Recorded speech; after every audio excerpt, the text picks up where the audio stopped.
Ang mabuting balita ng Panginoon, ayon sa unang sulat ni Pedro,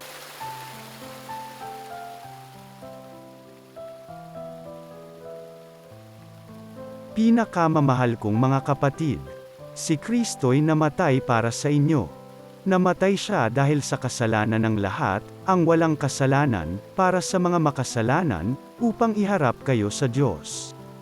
Siya'y namatay ayon sa laman, at muling binuhay ayon sa Espiritu. Sa kalagayang ito, pinuntahan niya at inaralan ang mga espiritong nakabilanggo.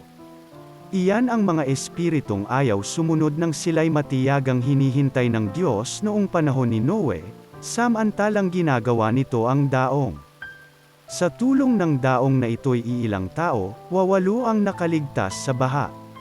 Ang tubig ay larawan ng binyag na nagliligtas ngayon sa inyo. Ang binyag ay hindi paglilinis ng dumi ng katawan kundi isang pangako sa Diyos buhat sa isang malinis na budhi. Inililigtas kayo ng binyag sa pamamagitan ng muling pagkabuhay ni Hesukristo, na umakyat sa langit at ngayoy nakaluklok sa kanan ng Diyos. Naghahari siya roon sa mga anghel at sa mga kapangyarihan at lakas na panlangit. Ang mabuting balita ng Panginoon.